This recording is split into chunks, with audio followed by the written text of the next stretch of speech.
There is good reason to believe that the U.S. economy is on the verge of a major and prolonged decline. If that assessment is correct, a decline in the economy will certainly be accompanied by a major decline in the stock market. Investors need to take steps immediately to protect themselves and their savings from such an eventuality. There are several reasons to believe this. The first reason is that Federal Reserve interest rate policy and monetary policy have been devastating to the economy. The Fed began raising interest rates in March of 2022. Every month since December of 2022, the U.S. money supply, as measured by both M1 and M2, has been contracting.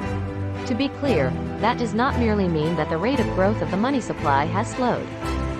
No, what it means is that the year-over-year growth of the money supply has actually been negative. The total supply of money of the United States has shrunk. And this decline in the money supply has gotten progressively worse each month since December of 2022. Over that period, the M1 measure has contracted by 2.5%.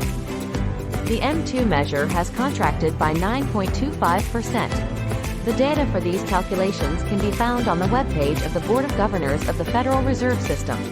The page is entitled Money Stock Measures, H6 Release. Table 1. So, if you wish, you can actually perform your own calculations by obtaining the data from that site. The economy of the United States, as well as other countries, is measured by gross domestic product. That is the value of all goods and services that are produced in the economy. The GDP of the United States for 2023 was approximately $27 trillion. In an economy so large, it takes several months for a change in Fed policy to be felt in many parts of the economy. It is like steering a large ship.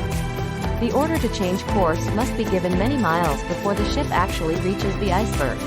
Whenever there is a change in Federal Reserve interest rate and monetary policy, there is a delay before the change is felt in the economy. This is called the lag effect.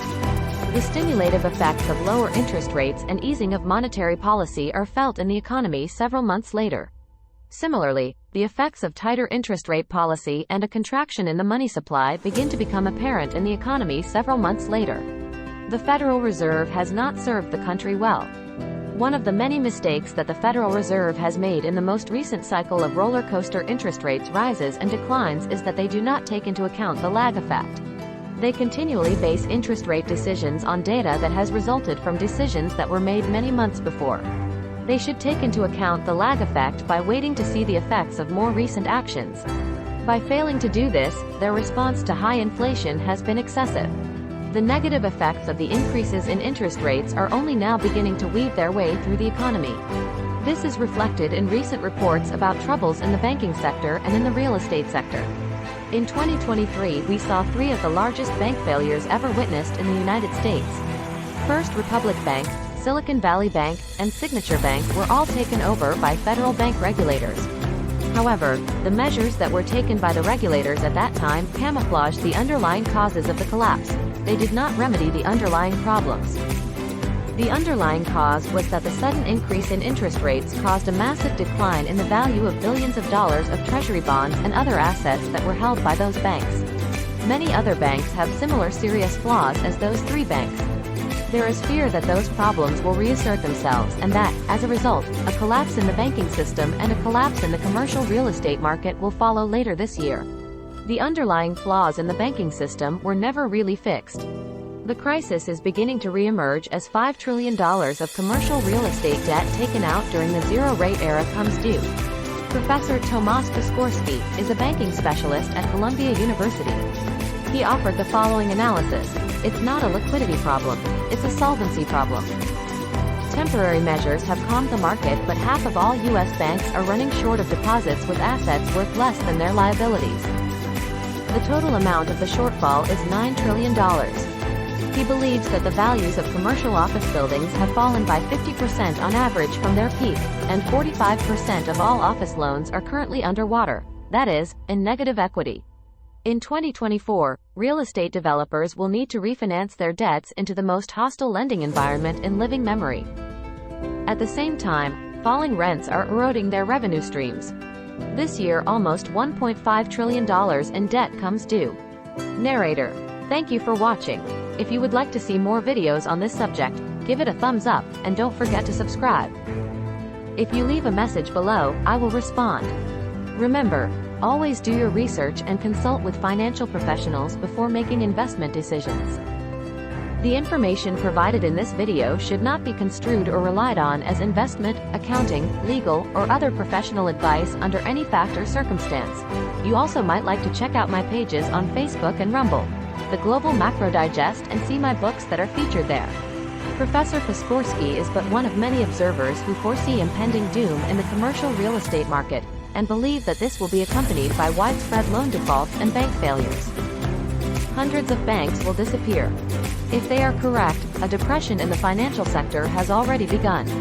In fact, the Social Science Research Network recently reported that 186 banks in the United States are at risk of failure or collapse due to rising interest rates and a high level of uninsured deposits that they are holding. There is not a consensus among Wall Street strategists over where the stock market will go from here. However, the head of technical strategy at JP Morgan believes that the S&P 500 will plummet by the middle of 2024. He sees the S&P 500 falling to around 3,500, and he believes that investors should reduce their exposure to stocks. He recommends U.S. Treasuries having a short duration. So, how should an investor prepare? What can an investor do to protect his or her assets? All decisions carry some risk. There is no investment vehicle that will be perfectly protected. However, there are some investment choices that offer greater protection than others. The safest are money market accounts, certificates of deposit, cash management accounts, and high-yield savings accounts that are insured by the Federal Deposit Insurance Corporation. All of these accounts are guaranteed by the Federal Deposit Insurance Corporation. The FDIC guarantees all of these deposits up to a maximum of $250,000 per investor and per institution. The next question is that, assuming one does choose an investment vehicle that is insured by the FDIC, how safe is that? Are there other steps that can be taken? Does the FDIC have enough money to cover all deposits in the U.S.? The answer is maybe. Officially, the FDIC has 1.30% of the money that it would need to replace all insured deposits. That's less than the 1.35% ratio that it is required to keep. On a typical day, the FDIC has somewhere around $50 billion. That's nowhere near enough to cover any one of the top 10 largest banks in the U.S. However, there is always an implicit assumption that the U.S. Treasury would refill that pot if it ever ran dry. In 2009, that was made explicit when Congress passed a law that provided the FDIC with a $500 billion line of credit from the U.S. Treasury. That should be sufficient to protect against even an extreme scenario. So, the answer is that officially it does not have nearly enough to cover all deposits, but as a practical matter it probably does.